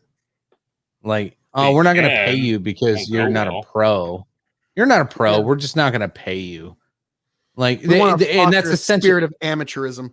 Yeah, like it's fucked up. Like, you can't do that in any industry. And I had never thought about it that way. And like, I've never been a huge Kavanaugh fan until I heard him say that. Like his review of this case, I was like, dude, Kavanaugh's spot on this. Like, how fucking dare you? How fucking dare you do? Oh yeah, kids interrupted. So yeah, no, I appreciated Kavanaugh's in this whole thing. Yeah, but not like there we go. But now, Chicken, like I get this sense from you that you just don't think the NCAA is going to go away, and like that's at least the sense I'm getting from you. And I'm wondering by what mechanism do they stay alive and relevant and operational in our modern sports? I'm really curious about this. Two ways. NFL and Disney going to be the future of sports entertainment after they buy up WWE, which will be purchased by probably Disney eventually, and go into the sports entertainment business. And then when we start to see NFL, so the first prediction time. Ooh. All right, here we go. Here's what's going to happen. The first 5 years of this is going to be glorious for the NCAA. Players are going to be super happy. Everybody's going to be like, oh, look at these kids making all this money. And then what Phil's talking about, all these former players, a few of them will have lawsuits in there already that they're going to be like battling out quietly, trying to keep them out of the news. But then everybody's going to be like, hey, wait a minute. Where's my paycheck? And then now we have a recruiting issue from the NFL because all these kids made all their money already. And they're like, well, I don't want to get my head bashed in for another 20 years. I already made $20 million in fucking college. So I'll just use that money. And I don't need to play pro. I'll just take this money and move on with my life. And then everybody else will be like, oh, I could have made 20 million in college and not gone pro, and now I have CTE and all kinds of physical ailments and all kinds of issues and all kinds of problems. And then the court cases will start piling up after about 5-6 years. And after 5-6 years, that's when the NFL goes, we have no choice. They don't have any new recruits. All of their old guys are fucking falling off the map and suing the NCAA. And they're going to make some kind of agreement where NFL players can't sue the NCAA. They're going to make that into their contracts. And so a whole bunch of people are going to fucking leave the NFL. And then Disney will just fucking buy them both up. And it'll be fucking, yeah, it'll be a shit show from there on out. Like there's 10 years from now, Disney will fucking own NFL and NCAA. My prediction. Heard it here first, folks.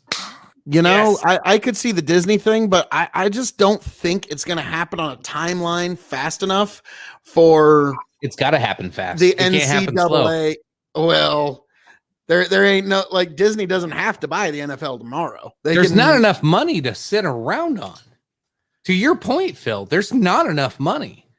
Exactly.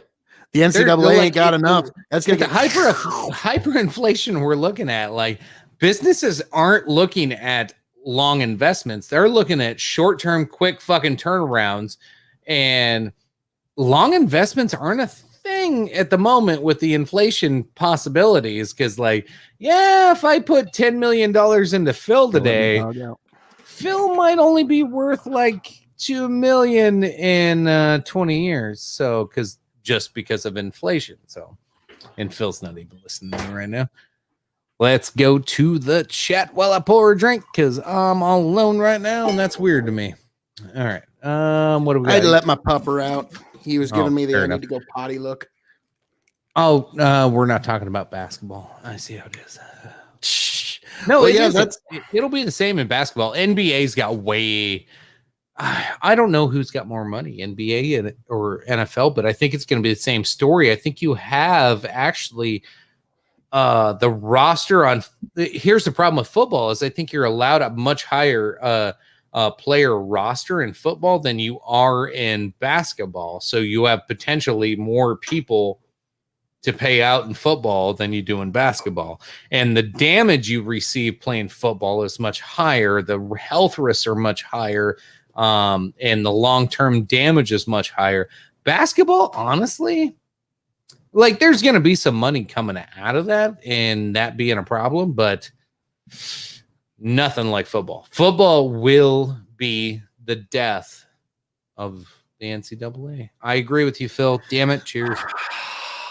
Yes, but yeah, that you are right. It's like basketball is not going to help, but yeah, it's the football that's going to be the real death blow to it, because the money's going to be so. And like you and Tony were both talking, like, and I was just kind of like, what? Why does that matter? You were both talking like, well, God, this is going to affect the NFL so bad. Oh my God! I'm like, well, you're gonna fucking destroy it. Good for them. No, you know what you have to do. You're like, well, God, this kid made like $8 million in college. Why would he want to go to the NFL? Well, sounds like this new Supreme Court ruling just made NFL recruitment a little more expensive. Yes. You would not be the first industry, nor the fucking last, that's had a little extra cost added because of a Supreme Court ruling. Trust you me. Fuck. Yeah, that's one thing to keep in mind. So, yeah. I mean, but again, National Football League, it's got the clout, it's got the money. That's the organization that has the money. And the reason it has the money is because it's not tied to the NCAA and shit like that. So, yeah, that's right. So, yeah. Tony says, well, NCAA's got $10 billion. So I looked at like, all right. First of all, how many do they have right now? Oh, 483,000. Because I was looking at how many have been there since 1984 decision. It's fuck of a lot more. So literally, like you said, Chicken, unfortunately, it looks like if you were to part out that $10 billion, it does look like a $10,000 check per athlete. So you did kind of call that one, but I think the bigger problem is going to be, there's going to be, like you said, 8 athletes that are all coming and say like, hey, I want like 60 million and I'm entitled to it. What the There's fuck? going to be a few of them. Yeah. Yeah, and so that's going to be another big problem. So, well, welcome back, Tony. How we doing there, sir? Brilliant. Brilliant. Unmute. I mean, just the most prophetic things ever. I know. We can't hear you. Never so better. Nice. Never better. It's too bad. All He was telling us the meaning of life right there. I think it's time, post-show. Wrap this bitch up. All right. Well, folks, as I'm known to say around here, all that being said, thank you for joining us for episode 94, the NCAA ruling here at the Dog and Chicken Show at Big Buckin' Empire on YouTube, Twitch, and also Big Buckin' Entertainment on Twitch, Big Buckin' Empire on Facebook. There we go, folks. You can also check Chicken at Norwalk IRL on YouTube. What are you doing? Get right over there and subscribe.